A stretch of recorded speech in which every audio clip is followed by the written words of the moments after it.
Dieu ce matin? Ça va? Oui? Vous êtes en forme? En tout cas, on veut croire que dans la présence de Dieu, c'est un lieu de refuge. On veut croire que dans la présence de Dieu, on se fait du bien. Comme tout à l'heure, Sarah l'a dit, on n'est pas dans le déni. On n'est pas là pour faire comme si tout allait bien. On est conscient de nos soucis, mais c'est un exercice qu'il nous faut faire, j'ai envie de dire d'une manière intentionnelle, réaliser qui est notre Dieu. Ça ne se fait pas naturellement. Il faut qu'on prenne le temps. On aura l'occasion, j'aime vraiment parler de cela, du fait que nous devons parler à notre âme. On est OK avec ça? Vous savez que nous sommes faits esprit, âme et corps. Okay? Et notre âme va être influencée constamment par toutes sortes de choses dans notre vie. Notre âme est influencée par le corps, par les 5 sens, par ce que nous voyons, par ce que nous entendons, par ce que nous ressentons certaines fois. Et notre âme, elle se nourrit de ça. Vous êtes avec moi? Je ne vais pas trop vite. On connaît tous ça. Alors notre âme, elle va se nourrir automatiquement. On n'a pas besoin de le faire volontairement. Ça va se faire tout seul. Tous les jours, on entend des informations. Tous les jours, on voit des choses. Tous les jours, on est dans des endroits où on sent qu'il n'y a pas trop de sécurité, etc., etc. Mais si nous voulons que notre âme soit fortifiée, il faut parler à notre âme. Il faut parler à notre âme et lui dire « Écoute mon âme, si tu t'arrêtes à ces choses-là, il y a de bonnes raisons de s'inquiéter. Si tu t'arrêtes à ces choses-là, il y a de bonnes raisons d'être abattu. Mais ne t'abats pas, mon âme.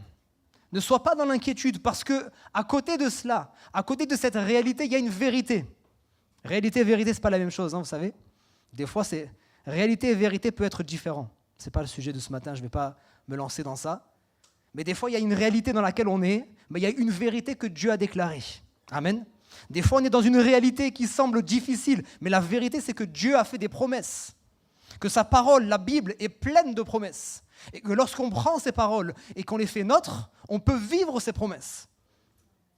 Quand je fais ça, vous allez comprendre, quand je fais ça, je veux un bon amen, vitaminé et un amen 2 fois, hein, parce qu'il y a les amens qui ne sont pas 2 fois. C'est juste un amen religieux, mais vous n'êtes pas des religieux. Amen, qu'il en soit ainsi. Alléluia. Notre Dieu est grand et on veut parler à notre âme, on veut rassurer notre âme en disant oui, il y a des réalités, mais oui aussi, il y a des vérités. Et moi, je veux porter mes regards sur la vérité de la parole de Dieu. Amen. Alors voilà, je me suis essayé, je ne suis pas un expert au PowerPoint, tout ça. C'est juste pour vous donner quelques éléments clés. Notre thématique, vous le savez, et vu comme c'est parti, ça va durer plus qu'un mois à mon avis. Mais c'est une bonne thématique, donc ça va, vous allez être patient. La joie du Seigneur est votre force. Peut-être qu'on a perdu la joie. Peut-être qu'on a perdu la force, c'est normal. Comment je vais être aujourd'hui, parce que c'est la rentrée, je suis bien, comment je vais être aujourd'hui? Je veux parler cœur à cœur avec vous. Hein. Comment je vais être aujourd'hui? Ça, c'est mon état normal quand je suis connecté avec Dieu. Mais je ne suis pas tout le temps comme ça. On se comprend? Vous allez me voir certaines fois, je vais être... Oui, désolé, hein, je suis humain. Quand vous me voyez comme ça, bien-aimés frères et sœurs, au lieu de dire « Ah, le pasteur, ça y est, en 2 semaines, il s'est épuisé. » Non, je vous rassure, ça ne fera pas 2 semaines. Hein. Au lieu de dire « Oh là là, mais qu'est-ce qui lui arrive? Pourquoi il est mou ce matin? Pourquoi il est fatigué? » Priez pour moi. Yes. Priez pour moi. Ça, ce n'est pas son état normal. Ça veut dire qu'il y a peut-être des soucis qui se sont installés là. Au lieu de les balayer rapidement et les placer au pied du Seigneur, peut-être qu'il a voulu les porter, pas qu'il a voulu, mais il les a portés. Peut-être qu'il est accablé par toutes sortes de choses, mais bénis-le s'il te plaît. Amen. Et je sais qu'on prie les uns pour les autres et c'est comme cela qu'on est édifiés. Amen. En tout cas, la joie du Seigneur est votre force. Ça va être la thématique de cette année, de ce mois de septembre et certainement un peu plus. On veut ensemble retrouver la véritable joie. Vous savez, c'est pas une joie comme le monde peut nous offrir. Dans ce monde, soyons sincères, il y a des gens qui n'ont pas Christ et qui connaissent une forme de joie. Quand l'OM gagne, moi je suis pas le foot, mais je vais être obligé de suivre. Comme ça, je comprendrai pourquoi certaines fois le dimanche c'est un peu tristouné. Si dans le week-end, non, vous êtes pas, hein, vous laissez pas influencer par ça. Hein. Amen. Vous êtes nés de nouveau. Alléluia. C'était une petite parenthèse. Il y a des moments où on va rencontrer des temps de joie, mais c'est bien ces joies-là, mais ce sont des joies éphémères. C'est les joies de cette terre. Et ces joies-là, elles peuvent basculer. Par exemple, les membres de nos familles, ils peuvent nous procurer de la joie. Quand on a un enfant, c'est la joie. Mais si la semaine d'après, on nous apprend que notre enfant est malade, cette joie dégringole en un instant. On a toujours notre enfant, mais cette joie dégringole en un instant. On peut avoir un travail, c'est la joie aussi, mais peut-être demain il va y avoir des conflits au travail, et ce travail que j'ai tant attendu, ça devient vraiment quelque chose qui me met la boule au ventre. Chaque fois que je me lève le matin, j'y vais à contre-cœur, etc., parce que j'ai placé ma joie, dans des choses qui sont tellement variables, tellement éphémères. Mais notre Dieu peut nous communiquer une joie qui est invariable, une joie qui n'est pas de ce monde, une joie où les gens te regardent et te disent « mais tu es fou, quoi !» Je connais un peu ta situation. Normalement, tu devrais être abattu. Normalement, tu devrais être triste. Normalement, tu devrais être découragé. Mais je vois qu'il y a quelque chose qui te porte. C'est la joie du Seigneur. Amen. Alors, si vous voulez bien, on passe au slide suivant. Ça va être donc notre verset de référence. Néhémie chapitre 8, verset 10. J'ai mis B parce que c'est la fin du verset. « Ce jour est consacré à notre Seigneur. Ne vous affligez pas, car la joie de l'Éternel sera votre force. » Cette parole est une parole que Dieu m'a communiquée pour vous, bien-aimés. Pour la petite histoire, avant de rentrer pleinement dans cette thématique, j'étais il y a maintenant plusieurs semaines, c'était mi-juillet, et j'étais dans un temps de jeûne et prière. Je priais pour un événement qui s'appelle le Summer Camp, on aura l'occasion d'en parler. Je priais pour la fin de la mission sur Nîmes, je priais pour mon ministère, pour ma famille, etc. Et à un moment donné, alors que je ne priais pas à ce moment-là particulièrement pour la rentrée à Kléber, mais j'ai été visité par l'Esprit d'une manière, si vous aviez été là, c'est sûr, avant que j'arrive, on ne veut plus de lui. Il est fou. J'ai été dans mon salon, je dansais comme ça, comme si j'étais plus sur cette terre. Bon, j'étais tout seul, vous soyez rassurés, hein, il n'y avait personne. Je dansais comme ça. C'était pas que je dansais parce que, bon, ça aussi vous allez apprendre, je suis africain et gitan. Ça ne se voit pas, mais voilà, africain d'adoption, gitan d'adoption, on aura l'occasion d'expliquer pourquoi. Alors, ce n'est pas l'Afrique qui est dans mes veines, c'est pas ça, c'était vraiment l'esprit. L'esprit qui m'a saisi, je ne peux pas l'expliquer. D'un coup, une joie du Seigneur qui m'a été communiquée, et j'ai commencé à parler en langue, j'ai commencé à danser, c'était un moment extraordinaire. Bon, vous savez, c'est difficile de savoir combien de temps ça dure, ces moments. Parce qu'on dirait qu'on est en dehors du temps. Moi, j'ai l'impression que ça a dû durer quand même 10-15 minutes, je ne sais pas. En tout cas, ça a duré un certain moment. Et quand j'ai fini ce moment, une conviction dans mon cœur. Ça va être la première thématique pour l'église de Kléber. Tu vas partager ça à l'église de Kléber, parce qu'il faut qu'on vive ça. Alors, je vous rassure, on ne va pas tous danser. Mais il faut qu'on vive cette joie de l'esprit. Cette joie surnaturelle. Elle est surnaturelle, elle n'est pas naturelle, elle n'est pas normale. Elle est même opposée à ce que l'on traverse. Mais c'est une joie qui nous est communiquée par l'esprit qu'on ne peut pas expliquer. Pour tous ceux qui l'ont expérimenté, si on vous demande, explique-moi, c'est quoi je ne peux pas t'expliquer. Je ne peux pas. Tu ne peux pas comprendre. Ça n'a rien à voir avec la joie qu'on peut connaître ici-bas. Rien à voir. J'ai été tellement joyeux quand je me suis marié. J'ai été tellement joyeux quand j'ai eu mes enfants. J'ai été tellement joyeux dans bien des circonstances. Mais rien n'est comparable à la joie du Saint-Esprit. Amen. Alors on va rentrer un peu plus dans le vif du sujet parce que l'idée, ce n'est pas de parler de la joie. L'idée, ça va être de vivre la joie. Je ne sais pas si quelqu'un doit la trouver, quelqu'un n'a pas encore expérimenté ça, tu dois la trouver, cette joie. Quelqu'un peut-être doit la retrouver, parce que je la connaissais autrefois, mais petit à petit, je l'ai perdue par les circonstances de la vie. Et en tout cas, je dois rester dans cette joie-là. C'est OK, il y aura des moments où on va pleurer. C'est OK, il y a des moments où ça va être plus difficile. Je ne suis pas en train de dire que si vous n'êtes pas tout le temps en haut, vous n'êtes pas des bons chrétiens. Ce n'est pas ce que je suis en train de dire. Je vous ai même dit que même moi, ça m'arrive d'avoir des moments où je suis tout en bas. Mais je dis qu'il ne faut pas qu'on reste tout en bas. Il faut qu'on reste le plus souvent dans la joie du Seigneur. Alors le premier point, ce sera, il y a de la joie dans sa présence. Sa simple présence, bien-aimé. Je parle de sa vraie présence. Je parle du moment, et j'en ai parlé déjà mardi, le moment où on sait qu'il est là. On sait qu'il est présent. On n'a pas besoin d'avoir des frissons. Des fois, c'est par les frissons. Des fois, c'est juste une conviction. Peu importe, mais on sait qu'il est là. Et quand on sait qu'il est là et qu'on porte nos regards vers lui, alors on est rempli de joie. Ça ne peut pas être autrement. En un instant, Quand on regarde à notre Dieu, tous nos soucis ne disparaissent pas, mais ils deviennent tellement pâles, tellement rien du tout, à côté de sa grandeur, à côté de sa gloire, à côté de qui il est. Le premier verset qu'on va lire ensemble, c'est le psaume 16, verset 11.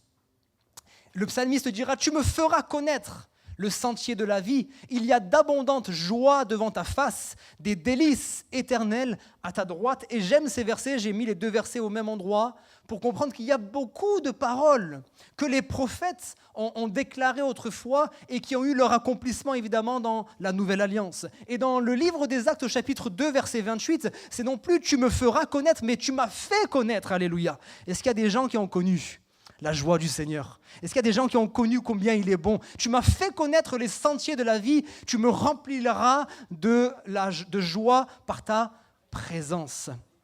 Tu me fais connaître le sentier de la vie. Bien-aimés, continuons à proclamer cette vérité. Il n'y a pas 15 sentiers. Il n'y en a qu'un seul. Il n'y a qu'un seul nom. Il n'y a qu'un seul chemin. Alléluia. Il est le chemin, la vérité et la vie. Alléluia. Amen. Il est le seul chemin, la seule vérité et la seule vie. Même si on est dans un monde, dans une société, dans une génération où on veut rejeter ça. Et dès qu'on le dit, on passe pour des prétentieux, des ceci. Non, je ne suis pas prétentieux, je sais parce que j'ai expérimenté. Je pensais entendre un amen. J'ai expérimenté. Je disais tout à l'heure, je me suis converti en un dimanche. En fait, pendant très longtemps, j'étais rebelle à Dieu. Ce n'est pas le moment de donner mon témoignage, juste une petite parenthèse. J'étais très rebelle à Dieu. J'étais dans une famille non croyante. Éduqué par un beau-père qui a été comme mon père, sénégalais, musulman, donc pas éduqué dans la foi musulmane, mais pas en tout cas dans la foi chrétienne. Et j'ai vécu toutes sortes d'épreuves, de misère. Ma vie, déjà à 18 ans, était foutue. À 18 ans, ma vie était foutue. Ma vie était un chaos, ma vie était une catastrophe.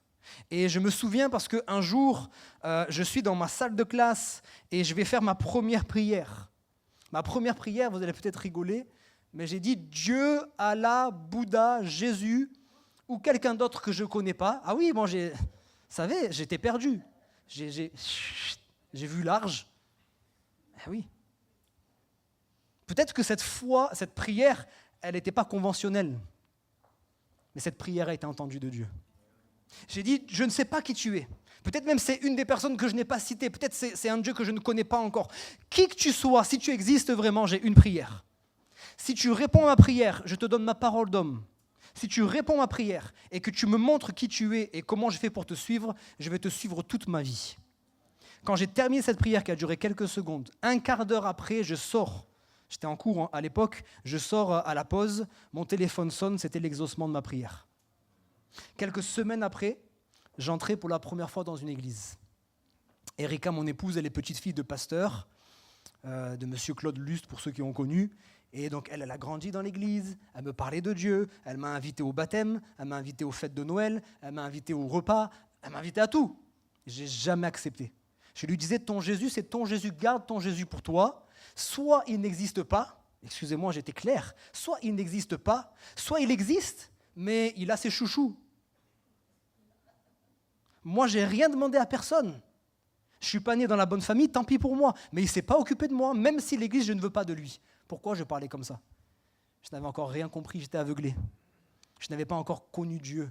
On me parlait de Dieu, mais je n'avais pas connu Dieu. Il y a une différence entre avoir entendu parler de Dieu, avoir entendu parler de Jésus et dire je connais Jésus, je connais l'histoire, il est né en Israël, il est mort sur une croix, etc. Ça, c'est pas connaître. Ça, c'est connaître l'histoire. Mais connaître Jésus, c'est autre chose. D'un coup, tous nos faux raisonnements, ils tombent. Moi, j'étais quelqu'un de violent, malheureusement. J'étais quelqu'un de colérique, j'étais quelqu'un d'orgueilleux. Pas orgueilleux parce que je voulais écraser les autres, mais orgueilleux parce que la vie m'avait détruit. Et maintenant, je me disais, c'est moi mon propre chef, c'est moi le patron, c'est pas la force de mes mains, c'est pas la violence que je vais m'emparer des choses. Vous voyez ? Elle m'a invité une fois de plus pour un culte normal. Il n'y avait rien de particulier ce dimanche-là. Et je ne sais pas pourquoi. Maintenant, je sais. Je ne sais pas pourquoi. À ce moment-là, je dis, OK, je vais à l'église. Et là, je suis accueilli par les frères et sœurs qui me manifestent tellement d'amour. Un monsieur était là. Et ce monsieur, monsieur Roulant, Il m'a manifesté tellement d'amour. C'est ça la première chose qui m'a complètement décontenancé. Mon propre père, mon géniteur m'avait rejeté, m'avait renié. Il m'a renié, il m'a dit « Je ne veux pas de toi, tu n'es pas de ma famille, tu n'es pas mon fils. » Mon propre père m'avait renié. Comment un inconnu pouvait me manifester de l'amour? Je suis rentré dans l'église, j'ai entendu les cantiques. Là, je ne dansais pas. Je regardais, je disais « Qu'est-ce que c'est ?» Ok. Et puis d'un coup, les gens commencent à prier. J'écoute les prières. Et puis d'un coup, quelqu'un commence à parler une langue. Erika, évidemment, elle m'avait rien dit de tout ça. C'est dit, déjà, il a mis du temps à venir. Si je lui explique le parler en langue, tout ça, là, elle m'a rien dit du tout. Donc j'entends un parler en langue. Je dis, bon, je ne juge pas. Je dis, peut-être c'est quelqu'un qui, c'est une langue que je ne connais pas. Mais il y a quelque chose qui m'interpelle parce que jusqu'à présent, tout le monde parle en même temps. Et là, il y a un silence, qu'une seule personne qui prie. Et d'un coup, un silence dans toute la salle. Et une autre personne va se mettre à parler. Tu es là, tu as été abandonné, rejeté par ton père. Ton grand-père, mon grand-père venait de décéder, j'avais 18 ans. Il est décédé le jour de mes 18 ans. Ton grand-père est décédé dernièrement. Et tu as fait une prière. Tu as fait une prière à un Dieu que tu ne connaissais pas. Tu lui as dit que s'il répondait et qu'il te montrait le chemin, tu le suivrais. Jésus-Christ, alléluia! Jésus-Christ est le chemin, la vérité et la vie. Nul ne vient au Père que par lui. Cette parole, elle a transpercé mon cœur. J'étais complètement bouleversé. C'était quelque chose que personne de chez personne ne savait. Une prière que j'avais fait en secret dans mon cœur parce que j'étais un orgueilleux. J'allais certainement pas dire à Erika ou à qui que ce soit que j'ai prié. Personne ne savait cette prière, mais Dieu l'a révélée par un don spirituel. Voilà pourquoi, peuple de Dieu, prions, tenons-nous dans la présence de Dieu pour que Dieu nous utilise. Il y a des personnes qui vont venir dans ce lieu peut-être qu'une seule fois. À chaque fois qu'on dit ça, je dis non, il faut quand même avoir la foi. Non, c'est la vérité ou pas, vous qui êtes là depuis des années. Il n'y a pas des gens qu'on a vus qu'une seule fois. Ils sont venus une fois, ils ne sont plus jamais revenus. On ne peut pas dire toujours que c'est la faute de l'accueil ou pas l'accueil. Des fois, on a un très bon accueil, mais l'accueil, ça ne change pas tout. Par contre, quand la personne, elle vient une fois et que cette fois-là, sa vie est dévoilée, après, elle fait ce qu'elle veut. Elle peut refuser. On ne va pas se remettre toujours en question. Des fois, Dieu agit. Et c'est les personnes qui refusent. Mais quand ça arrive, moi qui avais un cœur dur ce jour-là, j'ai dit à Erika, c'est quoi ce livre-là qu'il est en train de lire, le pasteur? Je croyais que c'était un livre sacré. Je ne connaissais rien de rien. Moi, Marie, mère de Jésus, je ne savais même pas ce que c'était. La Bible, je ne connaissais rien de rien. Je dis, c'est quoi ce livre? Il est en train de le lire, il raconte toute ma vie. Je veux ce livre. Et je croyais que c'était pour les... Vous savez, bon, je croyais qu'il fallait une carte et tout ça. Bon, j'étais dans mon monde, vous voyez. Je dis, tu crois que je peux avoir le livre? Je vous fais une confidence, c'est pas bien, mais pour que vous compreniez comment Dieu était en train de changer mon cœur, j'ai dit, si on ne peut pas me le donner, je vais le voler. C'est pas bien. Oubliez ça, oubliez. Donc, je dis, est-ce que elle me dit, oui, bien sûr. Elle est partie, parce que la bibliothèque était en bas, là, dans l'église où on était, elle est partie en courant, Schoenboltz. Elle a pris une Bible, elle n'a pas volé, elle a payé. Elle a ramené, elle m'a dit, tiens, je suis rentré à midi. J'ai mangé rapide. Je me suis mis à part. J'ai commencé à lire la Genèse et tout ça. Et il y avait quelque chose qui était en train de naître en moi. Vous comprenez? Parce qu'on l'a vécu ça, les uns les autres. Il y avait quelque chose qui était en train de naître. Et je me souviens, parce qu'à l'époque, donc, ma belle famille allait à l'église. Pas aujourd'hui, j'en parle. Et ils allaient à l'église le dimanche matin. Voilà, on en parlerait une prochaine fois. Ils n'allaient pas la semaine, il y avait à l'époque le dimanche après-midi, etc. Alors moi, je croyais que, je les voyais partir que le dimanche matin. Je croyais qu'il fallait attendre une semaine. J'ai crié comme ça, je dis, oh, il faut que j'attende la semaine prochaine pour aller dans votre église. Et eux, ils ont dû être étonnés. Non, cet après-midi, il y a une réunion à 16h. Ok, on y va. Je suis retourné l'après-midi. Ce dimanche-là, j'ai donné mon cœur à Jésus. Ça a été un bouleversement total. Parce que notre Dieu est grand. Il sait parler, il sait se révéler au cœur, et même les cœurs les plus durs. La Bible dit qu'il plie le cœur du roi comme un courant d'eau entre ses mains. Alléluia. Un seul chemin. Et ce chemin, il faut qu'on continue de le prêcher. Toi qui n'as pas encore fait la paix avec Dieu, tu dois faire la paix avec Dieu. Tu me fais connaître le sentier de la justice. Quand on est dans ses voies, quand on est dans sa volonté, on parle souvent de cela, connaître la volonté de Dieu. Quand on est dans sa volonté, il y a une joie qu'on ne peut pas exprimer. Cette semaine, une jeune m'a appelé de Nîmes. Elle me dit, t'es parti, j'ai plein de choses à te dire, etc. Je dis, laisse-moi tranquille maintenant, on va voir. Elle me dit, en 3 jours, tout a changé. En 3 jours, je vais me retrouver à Colomiers. Elle est de Nîmes. Je vais me retrouver à Colomiers dans une école. Je ne sais même pas c'est quoi cette école. Je vais être logé chez une chrétienne. Je ne sais pas c'est qui cette chrétienne. En 3 jours, Dieu a tout changé. Elle me dit, j'ai peur, je n'ai jamais quitté la maison de mes parents. Je vais être loin de chez eux, je vais connaître personne, etc. Il y a plein de choses qui me font peur, mais à l'intérieur, je ne sais pas comment expliquer. J'ai la paix, je suis dans la joie, etc. Je dis, tu es dans la volonté de Dieu. Quand Dieu ouvre les portes, même s'il va vite, des fois on est là, on dit, hé Seigneur, attends, on va où là? Même s'il va vite, même si on ne contrôle pas, même si on ne sait pas ce qui se passe, on est dans sa volonté. Et quand on est dans sa volonté, on est dans la joie. Amen. Il y a de la joie dans sa présence. Alléluia. Le psaume 122, verset 1 nous dit, Cantique des degrés de David, je suis dans la joie quand on me dit, allons à la maison de l'Éternel. Est-ce que vous vous souvenez de la joie des premiers jours? Je n'ai parlé, moi je vous ai partagé une partie de mon expérience. Est-ce que vous vous souvenez des moments là où vous avez rencontré le Seigneur? Vous découvriez l'évangile, tout était nouveau, vous entendiez des choses. Waouh! Et vous étiez en train de faire vos premières expériences. C'est merveilleux, quand même, souvent ça arrive. On est en train de marcher avec le Seigneur, même quand on est né dans l'église. On a entendu depuis petit, donc du coup c'est là, mais il y a un moment donné où on rencontre le Seigneur et tout devient différent. Et là, on a l'impression que chaque fois que le pasteur y prêche, c'est pour nous. C'est pas vrai ou pas? Je dis, mais attends, je suis le seul dans l'église ou qu'est-ce qui se passe? Il lit dans mon cœur. Tout est nouveau, tout est beau, tout est bon, etc. On court pour aller à l'église. On est tellement de joie. Ma question, ne répondez pas. Hein. Vous répondez à vous-même. Est-ce que vous avez la même joie? Ah, pasteur, quand même, il ne faut pas exagérer. Toi, tu es jeune encore. Moi, ça fait peut-être 10 ans, 15 ans, 20 ans, 30 ans, 40 ans que je suis converti. Quand même, au bout d'un moment, quand même, cette joie... Non. Dans nos relations humaines, ça arrive. Dans nos relations amicales. Certaines fois, disons-le, moi, vous savez, je dis les choses. Hein. Dans nos relations amoureuses, ça arrive aussi. Non? Ceux qui sont mariés depuis 30 ans, ça a toujours été en haut, là? Ma beauté, ma jolie, mon prince, mon roi, mon seigneur. Non, il y a des moments, va là-bas, va. Attends que ça redescende, laisse-moi tranquille. Oui. Mais avec Dieu, n'acceptons jamais cette fatalité, parce que le temps passe. Alors, mais tu sais, j'ai eu des déceptions entre-temps, j'ai prié pour des situations où Dieu n'est pas intervenu, tu sais, entre-temps, il y a eu des coups durs, ok, tout ça, ok, mais cela n'empêche pas qu'on peut garder la joie du Seigneur. Je ne dis pas que ça se fait naturellement, et justement parce que c'est naturel, c'est à nous de faire en sorte de retrouver. Il faut qu'on plie le genou. Il n'y a pas si longtemps, j'étais à Nîmes et j'ai dit à l'église de Nîmes, bien-aimés frères et sœurs, je vous dis la vérité, je le confesse, j'ai perdu un peu de ce zèle que j'avais au début de ma conversion. Je l'ai perdu, je vous dis la vérité, je l'ai perdu.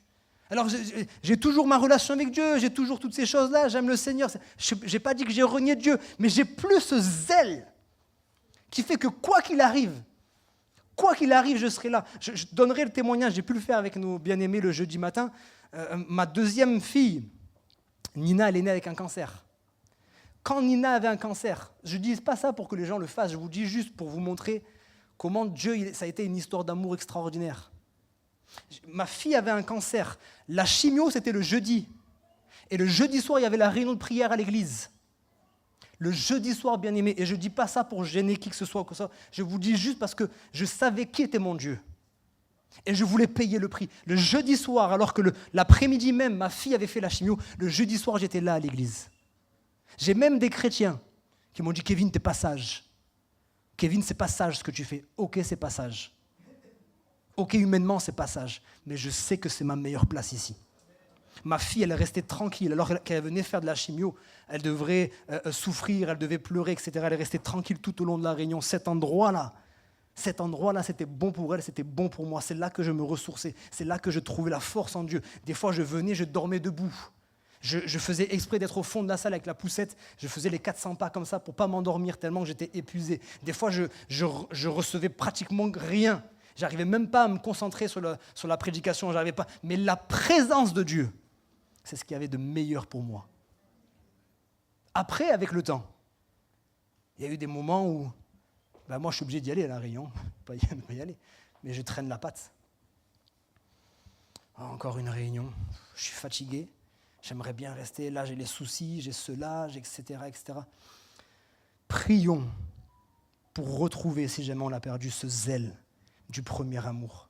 Je suis dans la joie quand on me dit allons à la maison de l'Éternel. Là où je cours à chaque fois qu'il y a une réunion. Moi, je parle aux plus anciens. On a connu les temps et à Kléber, c'était pareil. Il y avait 2 réunions la semaine, plus les réunions de l'après-midi. Il y avait le dimanche matin, le dimanche après-midi. Il y avait les repas, les jeûnes et prières, les ceci, les ceux. Non, je ne sais pas vous. Moi, quand je me suis converti, je trouvais que ce n'était pas assez. Je dis au pasteur, mais on ne peut pas rajouter des réunions. Je dis, oh, t'es gentil, toi, mais... Oh. On peut pas rajouter des réunions. Moi, si je pouvais dormir à l'église, je dors à l'église. Il n'y a rien qui est comparable à 1 heure. Tout à l'heure, une sœur disait, 1 jour dans tes parvis vaut mieux que 1000 ailleurs. C'est vrai avec les heures. 1 heure dans ta présence, ça vaut mieux que 1000 ailleurs. Je vais venir dans ta présence. Il n'y a rien qui est comparable. Je ne vois pas où est-ce que je peux être ailleurs, où ce sera mieux. Payer le sacrifice. Je reviendrai dessus sur un autre point, mais bien aimé, je voudrais vous encourager. Et encore une fois, vous savez, quand je mettrai les pieds dans le plat, parce que des fois je mets les pieds dans le plat, pardonnez-moi. Vous avez du mal à me pardonner par avance, mais vous me pardonnerez après. Quand je mets les pieds dans le plat, que Dieu m'en soit témoin, ce sera toujours par amour. Mais c'est parce que je veux refuser la fatalité. La fatalité que je dénonce certaines fois, je la dénonce pour ma propre vie d'abord. Et quand on regarde l'Église avec un grand E, on dit mais de toute façon c'est comme ça partout. Les réunions de prière, elles sont un peu plus désertées que les cultes. Mais c'est normal parce qu'il y a des vérités, il y a des réalités. C'est normal parce qu'il y a le travail, c'est normal parce qu'il y a les enfants à l'école, c'est normal parce que ceci, c'est parce que cela. C'est ok, je suis conscient.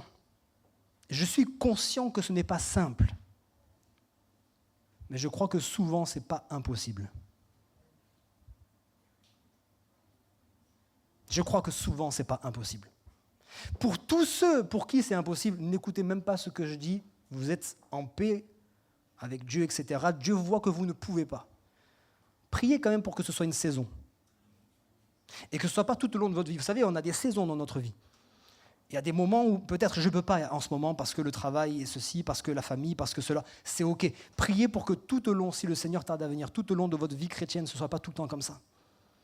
Parce que les temps sont de plus en plus difficiles. Je ne dis pas ça pour vous dire vous êtes des mauvais chrétiens, nanana. Non, jamais. Je dis ça pour vous dire ça va être difficile de tenir bon avec un plein par semaine. Quand on vient là, on vient faire le plein de la présence de Dieu. On vient se ressourcer. Quand je viens que le dimanche, c'est compliqué. Donc si c'est un temps, ça va. Mais priez, même si c'est votre travail qui vous empêche, priez pour ça. Non, pasteur, toi tu dis plein de choses là ce matin, mais tu ne connais pas mon contexte. Dans mon travail, c'est impossible que ça change. C'est impossible pour toi. C'est impossible pour ton patron. C'est impossible pour qui tu veux. Mais ce n'est pas impossible pour Dieu. Et même si tu devais quitter ton travail, allez, peut-être j'abuse un peu trop aujourd'hui. Même si tu devais quitter ton travail parce que tu dis « Seigneur, moi, je ne peux pas continuer comme ça. J'ai besoin d'être plus constamment, plus souvent dans ta présence. » Même si tu devais quitter ton travail, ce serait fou, encore une fois, aux yeux humains. Mais pour Dieu, Dieu va honorer ça. Attention, ne quittez pas lundi et vous dites « C'est moi. Hein. » Calmez-vous. Hein. Laissez Dieu vous parler. Je dis juste qu'on a besoin de payer le prix. On a besoin de payer le prix. Il y a eu des moments où je venais que 20 minutes à la réunion de prière. Et là, encore une fois, moi je parle comme ça. Il y en a peut-être certains dans l'église qui ont dit « Mais quand même, lui, il croit que c'est l'hôtel ou quoi ?» C'est pas l'hôtel. Je préfère 20 minutes parce que je ne pouvais pas plus. Je quittais le travail, je montais vite à pied à l'église parce que mon travail était pas loin. Je montais vite à pied pour les 20 dernières minutes. J'étais épuisé, j'étais fatigué. Je me dis, pour 20 minutes, je rentre à la maison. Même 20 minutes, je prends ce que j'ai à prendre. Il y a beaucoup, ils font la tête. Hein. Vous m'aimez toujours ? Ça va ? Je suis dans la joie quand on me dit, allons à la maison de l'Éternel. Je veux retrouver ce zèle, Seigneur. Je l'ai perdu, c'est peut-être pas de ma faute, c'est les soucis de la vie, c'est toutes ces choses. Mais je crois que ce matin, tu peux renouveler ce zèle dans ma vie. Si tu n'as plus cette joie, mon frère, ma sœur, c'est peut-être que tu as perdu de vue ce que c'est que l'Église, si tu n'es plus dans la joie quand tu viens à l'Église, c'est que tu as perdu de vue ce que c'est que l'Église. Demande à Dieu de voir l'Église comme lui la voit. Il y a un texte extraordinaire dans la parole de Dieu. C'est un moment comme tant d'autres où Israël fait n'importe quoi. Ils sont rebelles, ils se détournent de Dieu. C'est vraiment, mais c'est catastrophique. Avec tout ce qu'ils ont vécu, c'est catastrophique. Et Dieu parle et il dit à son prophète, regarde comme elles sont belles les tentes d'Israël. Moi, quand j'ai vu ça, je dis, mais Seigneur, tu vois ce qu'ils font? Tant de fois tu leur as tendu la main, tant de fois tu leur as rappelé quel était le bon chemin à suivre, etc. Tant de fois tu leur as pardonné, etc., etc. Encore ils se rebellent. Et tu dis qu'elles sont belles les tentes d'Israël. Seigneur, c'est ces yeux que je veux avoir pour l'Église. Parce que l'Église parfaite, elle n'existe pas. Vous l'avez entendu 1000 fois et vous l'entendez la 1001e fois. L'Église parfaite n'existe pas parce que vous êtes dedans. Pardon, désolé. L'Église parfaite n'existe pas parce qu'elle est faite d'hommes et de femmes qui sont imparfaits, qui tendent à la perfection. Mais on n'y est pas encore arrivé. Oui ou non? On n'y est pas arrivé. Donc je vois le défaut de mon frère, je vois le défaut de ma sœur. Au pire, je peux prier pour que Dieu l'aide à transformer ce caractère. Mais je ne vais pas je vais pas perdre ma joie parce que, ah non, l'Église, quand j'y vais, je vois ceci, je vois cela. Tu viens à l'Église et tu repars sans la joie. Il y a quelque chose qu'on a perdu. Il y a quelque chose qu'on a loupé. Et là, encore une fois, ce n'est pas pour jeter la pierre. C'est juste pour nous emmener. Si c'est le cas, Seigneur, c'est pas normal. Je refuse. C'est pas normal. Oui, il y a des réalités que je vois et qui me rendent triste. Oui, il y a des réalités qui sont là et qui m'ont un peu volé ma joie, etc. Mais moi, je veux porter mes regards sur toi. Les personnes qui sont à ma droite et à ma gauche, ce sont des enfants de Dieu sauvés par grâce. Des pécheurs sauvés par grâce. Et moi, je suis le premier de ces pécheurs. Comment est-ce que je peux juger mon frère, juger ma sœur, alors que moi, il y a tellement de choses? Alors des fois, je suis juste meilleur qu'eux. Vous savez, dans la fratrie, celui qui sait, on fait tous des bêtises, mais il y en a un, il arrive à s'en sortir bien. Hein? Peut-être, toi, tu t'en sors mieux, ça se voit moins, mais Dieu voit. Et Dieu dit, fais attention à la manière dont tu juges, parce que tu seras jugé de la même manière. Tu veux juger avec sévérité? Aucun souci, juge avec sévérité. Mais quand ce sera ton tour, on te jugera avec sévérité. Tu veux juger avec miséricorde. Quand tu vas juger avec miséricorde, il y en a les légalistes. Vous connaissez les légalistes? On dit non, toi tu as trop de miséricorde, il faut être dur. La parole de Dieu, c'est la parole de Dieu. Soyons des hommes de Dieu, des femmes de Dieu. Encore une fois, c'est ailleurs, c'est pas ici. Moi, je l'ai vu là-bas. La miséricorde, non, il faut être ferme. Son comportement dans l'église, il n'est pas normal. Telle chose dans l'église, c'est pas normal. Et j'ai pas dit que c'était normal. J'ai dit que l'amour couvre une multitude de fautes. Il y a une sœur qui a dit amen. Oui, il ne faut pas avoir honte. Hein. Alléluia. L'amour couvre une multitude de fautes. Je ne suis pas en train d'accepter, d'approuver, je ne suis pas en train de tout ça. Je dis juste, on est tous en marche.